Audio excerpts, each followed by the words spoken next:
மக்கள் அனைவருக்கும் வணக்கம். ஒரு செய்தி இந்தியா முழுவதும் பரபரப்பாக ஓடி இருக்குது. அது அப்படியே அடுத்து தொட்டு உலகம் முழுவதுமே நல்லாவே பேசப்படுது. அது என்ன அப்படின்னா, மூன்றாவது நாடாக இந்தியாவுடைய முதல் தனியார் நிறுவனம் ஆர்பிட்டல் ராக்கெட் விக்ரம் 1 சக்ஸஸ்ஃபுல்லாக அனுப்பியிருக்காங்க. இதுதான் இந்தியா ஃபுல்லாக பிரதமரில் ஆரம்பித்து ஹோம் மினிஸ்டர் தொட்டு எல்லா பேரும் வாழ்த்து மலை பொழியிடான்னு வச்சுக்கோங்க. இது உலகம் முழுவதும் பேசும் பொருளாக மாதிரி இருக்க காரணம் என்ன அப்படின்னா, தனியார் துறையில் ஸ்பேஸ் எக்ஸ் மாதிரி ராக்கெட் ஏவுதளத்தை நோக்கி நகர்றாங்க இல்லையா, அதோடைய அடுத்த கட்டத்துக்கு இந்தியா நகருது. இதில் 100% முழுக்க உள்நாட்டுடைய இன்ஜினியர்ஸை பயன்படுத்தி உருவாக்கக்கூடிய விஷயம். எனவே எல்லா பேருமே பாடம் தெரிவிக்கிறாங்க. உலக நாடுகளுமே இதை உற்று கவனிக்கிறது மட்டும் கிடையாது, வாழ்த்தும் தெரிவிக்கிறாங்க. இது ஒரு பக்கம் வைரலாக இருக்குது. இன்னொன்று வைரல் ஆச்சு, அது தமிழ்நாட்டில். நான் அதை என்ன காமிக்கிறேன்.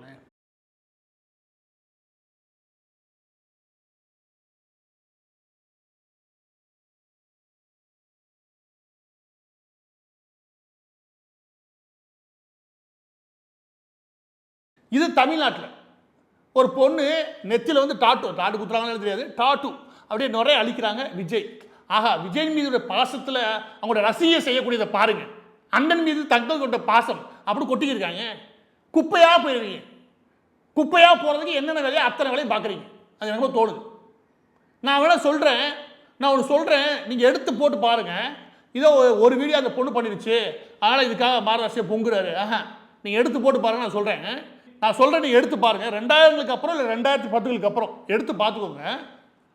இந்தியாவில் தனியார் துறையில் உருவாகக்கூடிய இந்த டிஃபென்ஸ் ரிலேட்டடாக ஸ்பேஸ் ரிசர்ச் ரிலேட்டடாக இருக்கு இல்லையா, அதாவது விண்வெளி ஆய்வு சம்மந்தப்பட்ட இல்லை இராணுவ தளவாளர்கள் சம்மந்தப்பட்ட ஆய்வு இருக்கு இல்லையா, இந்த நிறுவனங்களை மட்டும் எடுங்களேன். எடுத்தீங்கன்னா நீங்கள் நிறுவனங்களும் எடுக்க வேணாம். நீங்கள் ஒன்று பண்ணுங்கள், இந்த ஸ்டாக் மார்க்கெட்டில் இருப்பாங்க இல்லையா, அந்த ஆளுகளை பிடிச்சி கேளுங்க. அந்த ஆளுகள் எங்கே ப்ராஃபிட் கிடைக்குன்னு தெரியுவாங்க. அதெல்லாம் டிஃபென்ஸ் செக்டரை பற்றி அவங்க நல்லாவே தெரியும். இருக்கக்கூடியது மிஞ்சி போச்சுன்னா 20 நிறுவனம் இருக்காது, மிஞ்சி போனால் 30 நிறுவனம் இருக்கும் அதிகபட்சம். இந்த நிறுவனங்கள்லாம் நீங்கள் செய்ய வேண்டியதுன்னா அந்த நிறுவனங்களை விட்டுருங்க. அந்த நிறுவனம் எங்கே இருக்குன்னு கேளுங்களேன். பாதி தெலுங்கானாவில் இருக்கும், அதில் பாதி பெங்களூரில் இருக்கும், மிச்சம் இருக்கிறது மும்பையில் இருக்கும். ஸ்ரீனிவாச ராஜகோபாலுடைய டேட்டா பேட்டர்னை தவிர இருக்கக்கூடிய முக்கியமான எல்லா நிறுவனமும் ஒன்று பெங்களூரில் இருக்கும், இல்லாட்டி இங்கே ஹைதராபாத் பக்கத்தில் நிற்கும். அது ஏன் இங்கே வரவே இல்லை நினைக்கிறீங்க? எனக்கு கடந்த 20 வருஷமாகவே இந்த மண் இன்னும் மோசமான நிலைமைக்கு போயிருக்குன்னு நினைக்கிறேன். அவரோட வெளிப்பாடு தான் சமீப காலங்களில். நீங்கள் வெறும் செய்தி நிறுவனம் எடுங்களேன். இன்றைக்கெல்லாம் பார்க்குறேன், வேறு எங்கே இந்த கூத்து நான் பார்த்ததில்ல. இன்றைக்கி தான் பார்க்குறேன், சம்சாரம் மின்சாரம் வெளியாகி 40வது ஆண்டு. 40வது ஆண்டு ரொம்ப முக்கியமாடா, இது செய்தியாக ஓடிக்கிறது. தினமும் ஒன்று, இது ஒன்று. காலகட்டத்தில் 2 நடிகைகளை பற்றி போடுறான். இன்றைக்கி இந்த நடிகைக்கு பிறந்த நாள். அது செய்தி நிறுவனங்கள் யாரோ ஒரு இறந்துடக்கூடாது, 2 நாள் அங்கேயே மொத்த கேமரா கூட வச்சுருக்கான், சுற்றி வருவாளுங்க. இவங்களுடைய மருமக அழுகுறாங்க பாருங்க. அவங்க வந்து கண்கலங்கின மாதிரி போகிறாங்க. செத்த வீடு கேட்டால் எப்படி போவாங்க எனக்கு புரியலையே. இது ஒரு பொழப்பாக செய்தி பிடிச்சிருவாங்க. கண்கலங்கின மாதிரி போன நடிகை வேற எப்படி போகணும்? ஆடிக்கிட்டே போகணுமா? இவங்க செய்தி நிறுவனம் நடத்துகிறாங்க. இதுக்கப்புறம் இங்கே இந்த நடிகை அதை பண்ணா, அந்த நடிகை இதை பண்ணா, நீ காலில் போடுறேன். எல்லா பேருமே த்ரிஷா வந்து ஆஸ்திரேலியா போயிருக்காங்க. இது ஒரு வேலையாடா உங்களுக்கு? நான் கேட்குறேன். இங்கே இப்படி கூத்து போயிருக்கு. நான் சத்தியமாக சொல்ல, இந்த கூத்து வேற எங்கேயும் போகல. இவங்க கெடுத்து கூட்டி சொல்ல ஆக்கிறாயில மட்டும் பாருங்க. அதுதான் அந்த பிள்ளை போய் டிசைனிங் எழுதி அதை பெருமையை அதை அழிச்சு வீடியோ எடுத்து போட்டுக்கிட்டு விளங்கிடும். நானே சில நிறுவனங்கள் சொல்கிறேன், நீங்களே பாருங்கள். ஸ்டிக்மா அட்வான்ஸ்டு சிஸ்டம்ஸு இது இருக்கிறது தெலுங்கானாவில். ஆஸ்ட்ரோ மைக்ரோவேவ் இது இருக்கிறது தெலுங்கானாவில். இது எல்லாமே டிஃபென்ஸ் ரிலேட்டடாக முக்கியமாக இராணுவ தளவாளங்கள் சம்மந்தப்பட்டது. அப்போலோ மைக்ரோ சிஸ்டம்ஸு இருக்கிறது தெலுங்கானா. அவென்டல் இருக்கிறது தெலுங்கானா. பாரா டிஃபென்ஸு மும்பை. இது எல்லாமே எது ரிலேட்டடாக? Solar industries. இது எல்லாமே டிஃபென்ஸ் ரிலேட்டடாக. அதாவது டிஃபென்ஸ்னால் வெடிபொருள் ஆரம்பித்து அது சம்மந்தப்பட்ட எல்லாமே. ராக்கெட் சம்மந்தமாக இன்றைக்கி நீங்கள் ராக்கெட் போகலாம், அதுக்கான பூஸ்டர் ராக்கெட்ஸ் தேவையான எரிபொருள் இருக்குது பாருங்கள், அது எல்லாமே கூட இந்த மாதிரி நிறுவனங்களே கொடுத்தாகணும். இது எல்லாம் இருக்கிறது எங்கே? எனக்கு தெரிஞ்சு எல்லாமே தெலுங்கானா, ஆந்திர பிரதேஷ், ஹைதராபாத் தான். கடந்த 20 வருஷமாக 15 வருஷமாக அங்கேயே டெவலப் ஆகிருக்குது. அது மொத்த அரசாங்கம் கொண்டாடி இருக்காங்க. இங்கே எதை கொண்டாடி இருக்கீங்க? ஒரு நடிகை விஜய் பேரை நெற்றியில் எழுதினார். உருப்படியானே கேட்குறேன். அது அப்படியே வா. ஏரோஸ்பேஸ்னு ஒன்று இருக்கு தெரியுமா? இராணுவ தளவாளம் மற்றும் ராக்கெட் தேவையான எரிபொருள் சம்மந்தப்பட்ட டெக்னாலஜி அங்கிட்டு வளருது. இன்னொரு பக்கத்து இது பெங்களூரு ஃபுல்லாக ஏரோஸ்பேஸு, ஃபுல்லாக ஏரோநாட்டிக்கல். அதில் ஈக்வாஸ், அதில் ரொசல்டெக்ஸு, யூனிமேக் ஏரோ, ஈக்வாஸ், டிசிஎக்ஸ் சிஸ்டம்ஸு, இது எல்லாமே இருக்கிறது பெங்களூரில். இந்த நிறுவனங்கள் அடுத்த 5-6 வருஷத்தில் இந்தியாவுடைய தலை சிறந்த டிஃபென்ஸ் செக்டரில் வந்து நிற்கும். இன்னைக்கு ஒரு 10,000 கோடி 5,000 கோடி அளவுக்கு அவங்க 10,000 5,000 கோடி அளவுக்கு அவங்களுடைய ஒட்டுமொத்த வேல்யூ இருக்கலாம். ஆனால் அடுத்த 6-7 வருஷத்துல வச்சுக்கவேன் ஒரு உச்சத்தை அடையும் எதிர்பார்க்கப்படுது. எல்லாமே 50,000-60,000 கோடி டேர்ன் ஓவர் வந்து நிற்கணும். அப்போ அந்த நிறுவனங்களாக வளர்ந்துச்சுன்னா அந்த மாநிலம் பெரிய லெவலில் வளர்ந்துடும். நீ இன்னைக்கு போட்டுக்க போகிற குப்பை, இந்த குப்பையை வளர்ச்சி அடுத்த 10-20 வருஷத்தில் இன்னும் கீழே போயிருவீங்க. தமிழ்நாடு வளர்றதுக்கு காரணம் நீங்களோ நானோ கிடையாது. மெட்ராஸ் பிரசிடென்சி இருந்த காலகட்டத்தில் இருந்தே தமிழ்நாட்டுடைய மண்ணுக்கு வாய்ப்பு இருந்துச்சு. அதாவது ஹார்பர் இருக்குது, ஏற்றுமதி தலங்கள் இருக்குது. இங்கே மேனுஃபேக்சரிங் பண்ணால் தூத்துக்குடிலேருந்து சென்னை வரைக்கும் ஏற்றுமதி ஆகிறதுக்கான வசதி இருந்ததுனால இங்கே பெரிய பெரிய மேனுஃபேக்சரிங் கம்பெனிஸ் வந்துச்சு. ஏன்னா கூட்டிலாம் வர தேவையில்லை. அதே மாதிரி ஓரளவுக்கு இங்கே அதே மாதிரி பக்கத்தில் கூட கேரளாவில் கம்யூனிசம் இருந்ததுனால நம்மகிட்ட ஓடியாந்தாங்க. ஏன்னா இயற்கை வாய்ப்பு இருந்துச்சு, நம்ம வளர்ந்தோம். இன்றைக்கி அது வாய்ப்பு இருக்குது. ஆனால் இதுக்கு மேலே இங்கே டெக்னாலஜிக்கல் சம்மந்தமோ அறிவு தேடியோ எந்த நிறுவனம் வரப்போகிறது கிடையாது. ஏன் இதான் தெரியலையே. இதுக்கு 24 ஃபிலிம் இண்டஸ்ட்ரி, சினிமா மட்டும்தான். சினிமா, நடிகைகள், நடிகர்கள், இன்ஸ்டாகிராம், இதுக்குள்ளான லைஃபே. நீ எப்படி சொல்லுங்களேன், 1,50,00,000 பேர், 1,50,00,000 பேர் யூத் உள்ள இருக்கான். 1,50,00,000 பேர் 1% வெளியே வந்தால் கூட, முயற்சி எடுத்தால் கூட எவ்வளோ ஸ்டார்ட் அப் நிறுவனங்கள் உருவாயிருக்கும். ஃப்ளிப்கார்ட் மாதிரி, ஓலா மாதிரி ஏகப்பட்ட நிறுவனம் வந்துருக்குமா இல்லையா? எல்லாமே பார்த்தீங்கன்னா பெங்களூர் பேஸ்டாக இருக்கும். அது ஏன் அப்படி இருக்குது? ஏன் அப்படி இருக்குது? 1%, 1,50,000 பேர் 100ல் ஒருத்தர் ஒழுங்காக படிப்பானா?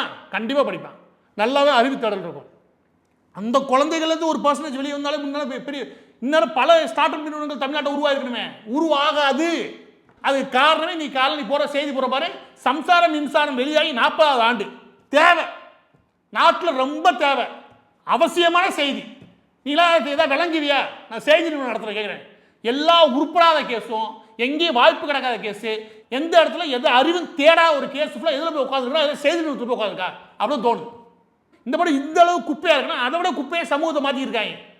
24 மணி ஸ்கில் ஒன்று பார்த்துருக்கேன். அது என்னன்னா, டான்ஸ் ஆடுறது, குழந்தைகளை டான்ஸாக விட்டு ஃபோட்டோ போடுறது, நடிகர்களமாக நடிக்க விட்டு ஃபோட்டோ போடுறது, நடிகமாக நடிக்க விட்டு ரீல்ஸ் எடுத்து போடுறது. இது ஒரு பெரிய ஸ்கில்லாக நடத்தி பெற்றோர்களும் ஊக்குவிச்சுட்டு இருக்காங்க.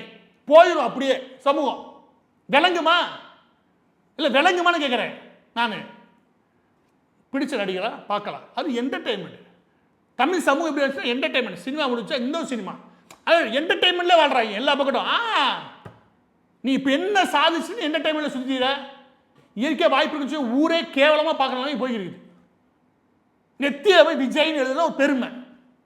அவன் வீட்டு பிள்ளை எழுதுமா? அவ்வளோ புத்தி இருந்தால் செய்யுது. இது செய்தி வேற போடுறேன். அதாவது தங்கை அண்ணன் மீது கொண்டு பாசம் எடு, அவன் வருமா இல்லையா? விஜய் சொல்கிற மாதிரி நல்லா வாயில வரும்னு. இதில் எதுக்கு மாராசு இவ்வளோ கோவப்படுறாரு? இந்த பாருங்க, இப்போ ஒரு நிறுவனங்கள் சொன்னீங்களே, அது டேர்ன் ஓவர் அது இதெல்லாம் சொல்கிறேன்னா புரியாமல் கூட இருக்கலாம்.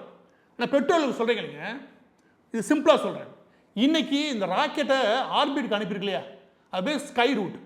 இந்த ஸ்கை ரூட்டுன்ற நிறுவனம் அந்த பசங்களுடைய ஒரு டீம் போட்டிருக்கானுங்க. அதுதான் எனக்கு வேதனையே.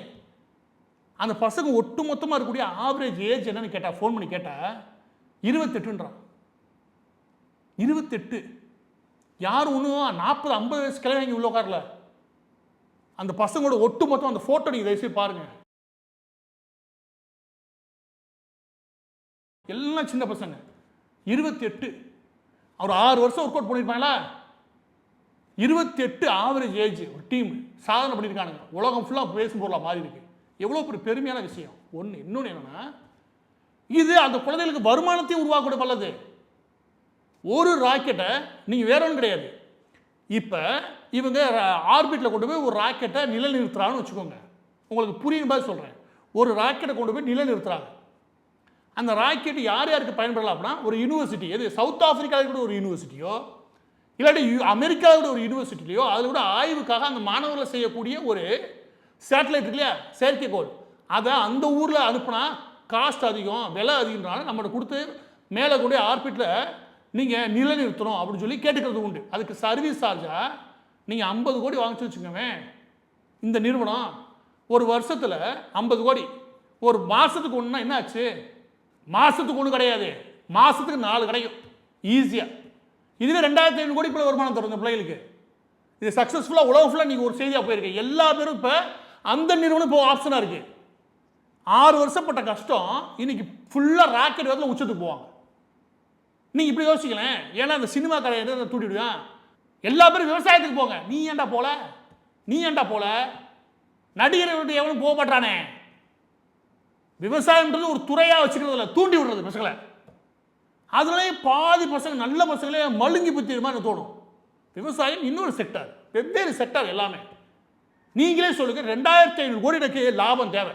நீங்களே யோசிக்க, 2500 கோடி 2500 கோடி லாபம் வரும்னு வச்சுக்கோங்க. லாபத்தை நம்ம எடுக்கணும் நம்முடைய மாநிலத்துக்கு. ஒவ்வொரு வீட்டுக்கும் வருமானமாக தான் மாநிலத்துக்கும். அதையும் புரிஞ்சுக்கோங்க, எல்லா செக்டாரும் வளரணும். அப்போ 2500 கோடி எனக்கு வரணும்னா நான் நெல்லா ஏற்றுமதி பண்ணி, எது அரிசியாக ஏற்றுமதி பண்ணி எவ்வளோ ஏற்றுமதி பண்ணால் கிடைக்கும் சொல்லுங்க. அப்போ எவ்வளோ ஏற்றுமதி? 25 லட்சம் டன்னா. அந்த 25 லட்சம் டன்னு சரி, 15 லட்சம் 20 லட்சம் டன்னு அப்படியே வச்சுக்கோங்களேன். அதை நான் உற்பத்தி பண்ணுறதுக்கு எனக்கு 35 லட்சம் ஏக்கர் தேவையா? நீங்களே போட்டு பாருங்க.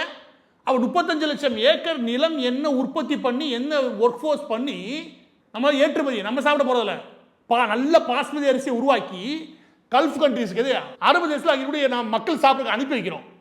அப்படி வச்சுக்கோ, அதுக்கு 35 லட்சம் ஏக்கர் தேவை. அவ்வளோ பெரிய விஷயத்தை தான் இந்த சின்ன டீம் முடிச்சிருக்காங்க. 2500 கோடி லாபம் முடிச்சிட்டானா? எப்போவுமே அருவி ஏற்றுமதி இருக்கு இல்லையா, அதுதான் சொல்ல வரேன். அருவி ஏற்றுமதி தான் ரொம்ப முக்கியம். அந்த அருவி ஏற்றுமதி ஆரம்பிச்சு வச்சுக்கோங்க, நாடு வேகமாக வளரும். அமெரிக்கா பெரும்பாலான அக்ரிகல்ச்சர் இல்லையா, அதாவது விவசாயம் சம்மந்தப்பட்ட விஷயத்தில் அதிக ஏற்றுமதி உண்டு. ஆனால் அதை விட அந்த நாடை தாங்கி பிடிக்கிறது அருவி ஏற்றுமதி. அந்த அறிவுசார் ஏற்றுமதி உச்சத்தில் இருக்கான். ஜப்பான் அறிவுசார் ஏற்றுமதியில் உச்சத்தில் இருக்கான். அறிவுசார் ஏற்றுமதி ஆகும்போது உங்களோட அறிவு ஏற்றுமதி ஆக ஆக வாய்ப்பே கிடையாது உங்களோட வளர்ச்சியை தடுக்கிறதுக்கு எதுவுமே. அந்த அறிவு ஏற்றுமதி ஆகிறதுக்கு இங்கே இருக்கக்கூடிய இளைஞர்கள் தான் பயன்படுத்த முடியும். நீ நெத்தியில் விஜய் இல்லைன்னா என்ன விளங்கும் சொல்லு பார்ப்போம். கோவம் வருமா வராதா? ஆக 13 இறுதியாக என்னுடைய வார்த்தை என்னன்னா, பயோடெக்னாலஜி இருக்குது, டிஃபென்ஸ் செக்டார் இருக்குது, செமிகண்டக்டர் இருக்குது, ஈவி இருக்குது, மெடிக்கல் டிவைசஸ் இருக்குது. இப்படின்னு இந்தியாவில் வாய்ப்பு தேவையான செக்டாரே ஏற்பட்டு இருக்குது. அதாவது நீங்கள் எல்லாருமே சாஃப்ட்வேர் இண்டஸ்ட்ரி போகணும் அவசியம் கிடையாது. நீங்கள் கவர்மெண்ட்டுடைய பாலிசியை மட்டும் பார்த்தீங்கன்னு வச்சுக்கோங்க, எந்த செக்டார் அடுத்த 5 வருஷத்துக்கு கவர்மெண்ட் ஃபோக்கஸ் பண்ணி தெரிஞ்சிடும். அதில் வாய்ப்பு கொட்டி கிடக்கு. அதில் ஏதாவது குட்டி ஆய்வு நடத்தி ஏதாவது சின்ன ஸ்டார்ட் அப் பிடிச்சி வந்துட முடியும். என்ன குழந்தைகளுக்கு அது ஒரு 5 வருஷம் தீவிரமான தேடல் இருக்கணும். அதோட ரொம்ப முக்கியம், எல்லா வெப்சைட்டுமே டிஃபென்ஸில் ஆரம்பிச்சு, ஆர்மியில் ஆரம்பித்து ஏரோஸ்பேஸ் வர தொட்டு எல்லா பேருமே என்ன தீர்வு எங்களுக்கு தேவை அப்படின்னு சொல்லி அவங்களே வெப்சைட்லேயே போடுறாங்க. இது வேறு எந்த அரசாங்கம் முன்னாடி பண்ணவே கிடையாது. இந்த அரசாங்கம் பண்ணுது. இந்தந்த பிரச்சனைகளே எங்களுக்கு தீர்வு தேவை அப்படின்னு. அந்த தீர்வை எடுத்துக்கிட்டு யார் வந்தாலும் அவங்களுக்கு பெரிய இன்வெஸ்ட்மெண்ட் காத்திருக்கு. சின்ன சின்ன தீர்வு, நான் சில நாட்களுக்கு முன்னாடி அதுக்கான வீடியோ போட்டேன். அந்த மாதிரி தீர்வுகளை நீங்கள் கொடுத்தாலே இன்றைக்கி பெரிய வாய்ப்பு இருக்குது. ஆனால் எல்லாத்தையும் கண்ணை மூடிக்கிட்டு வாழ்ந்தால் என்ன தான் பண்ணுறோம் சொல்லுங்கள்? கண்ணை மூடுறது யாருன்னு பார்த்தா ஃபிலிம் இண்டஸ்ட்ரி, இன்ஸ்டாகிராம் வரிசையாக இருக்குது. இந்த குழந்தைங்க செய்கிறதா கோவம்லாம் ஆகலை. ஆனால் இப்படி போகுதுன்னு ஒரு ஒட்டுமொத்த சமூகத்தையுமே நான் கோவம். ஒரு குழந்தை அது தெரியாமல் பண்ணுறதுனால அதை பண்ண சத்தம் போட்டு என்ன பண்ண. ஆனால் இங்கே ஒட்டுமொத்த சமூகமே அப்படி தான் இருக்குது. அதாவது பெற்றோர் அப்படி தான் இருக்கான். இந்த படம் திரும்பி பார்த்தா கல்லூரி ஆசிரியர் அதோட மோசமாக இருக்கான். இந்த டீச்சரை பார்த்தா டீச்சரே டான்ஸ் ஆடி இருக்குது. ஏன்னா எல்லாரும் இப்படி ஆகிட்டீங்க. அவன் மொத்த சமூகத்தின் குற்றமாக மாறி குழந்தைய கெடுத்துக்கிறீங்க. அது மிக முக்கியமாக டாப்பில் இருக்கிறது ஃபிலிம் இண்டஸ்ட்ரி. அதை லீட் பண்ணி கொண்டு போயிருக்கு. சத்தியமாக சொல்கிறேன், இந்த வயலும் வாழ்வும் அப்படி போட்டதுனால டிடி இருந்துச்சு. அப்போ வாஜ்பாய் என்ன நினச்சாரு, வெறும் டிடின்னு ஒன்று வச்சுருக்கோம், பொதுகின்னு வச்சுக்கிட்டு எல்லாத்தையும் பரப்புகிறோம், போய் சேர்க்க முடியல. நம்மளால் வயலும் வாழ்வும் எஃபெக்டிவாக போய் சேர்க்கணும். அந்த அறிவு சார்ந்த தேடலை கொண்டு சேர்க்க முடியல. குழந்தைகளுக்கு நடத்துவாங்க வயலும் வாழ்வு வந்து குழந்தைகள் வரைக்கும் எல்லாத்துக்குமே. அதை போய் எஃபெக்டிவாக சேர்க்க முடியல அப்படின்னு வாஜ்பாய் நினச்சிட்டு தனியார் மயம் ஆக்கிடுவோம் டிவி ஃபுல்லாக, அது டிவி சேனல்ஸ் ஃபுல்லாங்க. அவங்க வந்து இன்னும் கொஞ்சம் வேகமாக சேர்ப்பாங்கன்னு நினச்சி தனியார் மயம் விட்டாங்க. ஆனால் கொண்டு எல்லாத்தையும் டான்ஸ் ஆட வச்சுட்டாங்க. சத்தியமாக சொல்கிறேன், தனியார் நிறுவனங்கள் டிவி சேனல் வர காரணம் வருமானத்துக்காக கிடையாது. அன்றைக்கி நம்ம அரசாங்கம் முடிவு பண்ணுது அறிவுசார் தேடலை கொண்டு போய் சேர்ப்பாங்க. அதே மாதிரி தான் இன்டர்நெட்டை இன்னைக்கு உலகத்திலே மிக குறைவான விலையில் கொடுக்குறது இந்தியா. அதுக்கு காரணம் அறிவுசார் தேடல் இருக்கணும். ஆனால் அதில் உட்காந்து 24 மணி இன்ஸ்டாகிராமில் வீடியோ போட்டுருந்தீங்கன்னா கடுப்பு வருமா வராதா? இதுதான் கோவத்துக்கு காரணம். அதையெல்லாம் தூண்டி விட்டால் ஒட்டுமொத்த சமூகம் சேர்ந்து கெடுத்து குடிச்சல் ஆகிருக்கீங்க. வேறு எதுவுமே கிடையாது.